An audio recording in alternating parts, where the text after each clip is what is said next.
Students, हम जीवाणु आनुवंशिक पदार्थ पढ़ रहे थे, जिसके अंदर हम पढ़ रहे थे कि जीवाणु में जो आनुवंशिक पदार्थ पाया जाता है वो डीएनए है, और ये डीएनए पॉलीन्यूक्लियोटाइड श्रृंखला के द्वारा बना रहता है।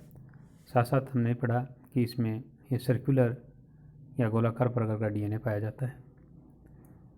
इस डीएनए में फॉस्फोरिक एम्बल्स, नाइट्रोजन अक्षार, डीऑक्सीराइबोस शुगर उपस्थित होते हैं।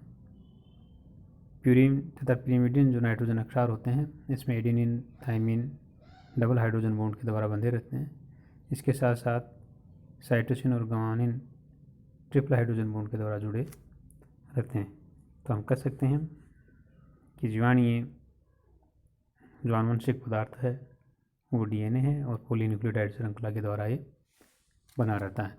हम जानते हैं कि न्यूक्लियोटाइड, एक न्यूक्लियोटाइड दूसरे न्यूक्लियोटाइड आपस में जुड़ करके पॉलीन्यूक्लियोटाइड श्रृंखला का निर्माण करते हैं, जिसके अंदर ग्लाइकोसाइडिक बॉन्ड तथा फॉस्फोरिक बॉन्ड के द्वारा ये आपस में जुड़े रहते हैं। हम जानते हैं कि नाइट्रोजन अक्षार जब शुगर से जुड़ता है या डीऑक्सीराइबोस शुगर से जुड़ता है तो ये न्यूक्लियोसाइड का निर्माण करता है, और जब फॉस्फोरिक एसिड से जुड़ता है तो ये न्यूक्लियोटाइड का निर्माण करता है, और ये न्यूक्लियोटाइड ही आपस में जुड़ करके पॉलीन्यूक्लियोटाइड श्रृंखला का निर्माण करते हैं। जीवाणु में हम इसके साथ साथ डिस्कस करते हैं जीन ट्रांसफ़र या जीवाणु कोशिका के अंदर होने वाले जीन का स्थानांतरण। जीवाणु में जीन 3 विधियों के द्वारा ट्रांसफ़र किया जाता है। रूपांतरण विधि, जिसे ट्रांसफॉर्मेशन के नाम से जानते हैं, पराक्रमण विधि, जिसे ट्रांसडक्शन के नाम से जानते हैं, संयुग्मन विधि, जिसे कंजुगेशन के नाम से जानते हैं। इन 3 विधियों के द्वारा जीवाणु में आनुवंशिक पदार्थ का रूपांतरण किया जाता है या स्थानांतरण किया जाता है, या एक कोशिका से दूसरी कोशिका के अंदर जीवाणु आनुवंशिक पदार्थ को स्थानांतरण इन 3 विधियों के द्वारा किया जाता है। सर्वप्रथम हम देखते हैं रूपांतरण। रूपांतरण विधि की खोज करने वाले वैज्ञानिक फ्रेडरिक ग्रिफ्थ थे, जिन्होंने 1928 में सर्वप्रथम रूपांतरण विधि की खोज की थी। ये एक महत्वपूर्ण विधि है। इस विधि के अंदर डोनर बैक्टीरिया दाता जीवाणु के डीएनए का कुछ अंश प्राप्त करके इसको स्थानांतरण का कार्य करता है। अर्थात हम कह सकते हैं कि जीवाणु की कोशिका भित्ति के माध्यम से स्थानांतरित होने वाला आनुवंशिक पदार्थ जीवाणु के जेनेटिक मैटेरियल में मिल जाता है, और मिलने के बाद में जैसे ही जीवाणु बाइनरी फिशन के द्वारा विभाजित होकर 2 जीवाणु का निर्माण करता है, तो ये भी एक पीढ़ी से दूसरी पीढ़ी में या एक जीवाणु से दूसरे जीवाणु के अंदर आनुवंशिक पदार्थ स्थानांतरित हो जाते हैं। अर्थात हम कह सकते हैं कि जीवाणु के द्विखंडन के द्वारा या बाइनरी फिशन के द्वारा एक जीवाणु से जब 2 जीवाणु बनते हैं, तो इसमें उपस्थित आनुवंशिक पदार्थ भी एक पीढ़ी से दूसरी पीढ़ी के अंदर या एक जीवाणु से दूसरे जीवाणु के अंदर स्थानांतरित हो जाता है। नेक्स्ट हम देखते हैं पराक्रमण विधि, जिसे हम ट्रांसडक्शन के नाम से जानते हैं। इस विधि की खोज करने वाले वैज्ञानिक जे लेडरबर्ग तथा एंडी जिंडर थे, जिन्होंने 1952 में पराक्रमण विधि या ट्रांसडक्शन विधि का अध्ययन किया था। इन्होंने बताया कि जीवाणु कोशिका के अंदर बैक्टीरियोफेज के द्वारा या जीवाणु भोजी के द्वारा जीन का स्थानांतरण होता है। अर्थात बैक्टीरियोफेज जीवाणु की कोशिका भित्ति के ऊपर चिपक जाते हैं तथा उसकी सेलवाल को तोड़ करके अपने आनुवंशिक पदार्थ को जीवाणु आनुवंशिक पदार्थ में स्थानांतरित कर देते हैं।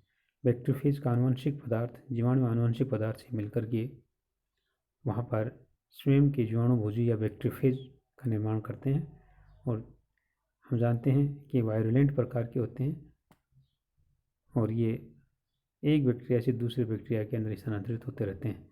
जब जीवाणु कोशिका के अंदर इन बैक्टीरियोफेज की मात्रा अधिक हो जाती है, तो ये जीवाणु की शैलवाल को तोड़ करके बाहर निकलते हैं, और वायरुलेंट इनकी प्रकृति है, यानी ये एक बैक्टीरिया से दूसरे बैक्टीरिया को शैलवाल के माध्यम से वहाँ पर चिपक करके उसके आनुवंशिक पदार्थ में अपने जेनेटिक मैटर को स्थानांतरित करके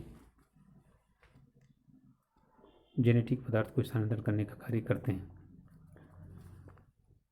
चूँकि वायरुलेंट फेज जो बैक्टीरिया है ये कोशिका विधि को लाइसिस या लाइन विधि के द्वारा या एंजाइम्स के माध्यम से लाइसिस या लाइन या तोड़ करके बैक्टीरिया के अंदर प्रवेश करता है और जीवाणु में डीएनए से अपने डीएनए को मिला देता है और आगे चल करके यहाँ पर ये विभाजित होता रहता है और विभाजित होकर के नए बैक्टीरियोफेज का निर्माण करता है और ये बैक्टीरियोफेज बाहर निकल करके दूसरे जो बैक्टीरिया हैं उनको अपने आनुवंशिक पदार्थ को स्थानांतरित करते हैं। तो हम कह सकते हैं कि परागकण एक ऐसी विधि है या ट्रांसडक्शन ऐसी विधि है जिसके अंदर बैक्टीरियोफेज के माध्यम से जीवाणु आनुवंशिक पदार्थ को एक जीवाणु से दूसरे जीवाणु के स्थानांतरण करने का कार्य करते हैं। नेक्स्ट हम देखते हैं संयुग्मन या कंजुगेशन विधि। कंजुगेशन विधि के अंदर जीवाणु आपस में भौतिक संपर्क में आते हैं, अर्थात हम कह सकते हैं कि जीवाणु के मध्य एक संयुग्मन नलिका का निर्माण होता है जिसे कंजुगेशन ट्यूब के नाम से जानते हैं। ये संयुग्मन नलिका या कंजुगेशन ट्यूब के माध्यम से एक जीवाणु दूसरे जीवाणु के अंदर अपने आनुवंशिक पदार्थ को स्थानांतरण करने का कार्य करते हैं। चूँकि एक जीवाणु से दूसरे जीवाणु में जब आनुवंशिक पदार्थ स्थानांतरित हो जाता है तो दूसरे जीवाणु में ये डिप्लॉइड प्रकार की सेल बन जाती है। चूँकि जानते हैं कि जीवाणु का आनुवंशिक डिप्लॉइड प्रकार का आनुवंशिक पदार्थ है और ये आनुवंशिक पदार्थ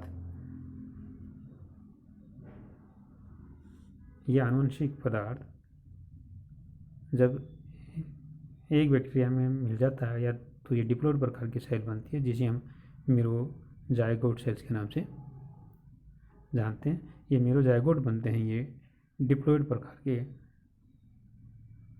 सेल्स होते हैं क्योंकि इसमें दोनों जीवाणु के आनुवंशिक पदार्थ स्थानांतरित हो जाते हैं। तो हम कह सकते हैं कि कंजुगेशन विधि के अंदर एक जीवाणु दूसरे जीवाणु के संपर्क में कंजुगेशन नलिका या संयुग्मन नलिका के माध्यम से आते हैं और अपने आनुवंशिक पदार्थ को एक कोशिका से दूसरी कोशिका में स्थानांतरित करके डिप्लॉइड सेल का निर्माण करते हैं जो मेरोजोइट्स कहलाते हैं। तो इस विधि के द्वारा भी जीवाणु अपने आनुवंशिक पदार्थ को स्थानांतरण करने का कार्य करता है। तो हमने 3 प्रकार की जो विधियाँ जीवाणु में आनुवंशिक पदार्थ के स्थानांतरण की पढ़ी हैं, जिसमें हमने रूपांतरण, पराक्रमण और संयुग्मन, इन 3 विधियों के द्वारा हम देख सकते हैं कि जीवाणु एक जीवाणु से दूसरे जीवाणु के अंदर आनुवंशिक पदार्थ का स्थानांतरण करते हैं।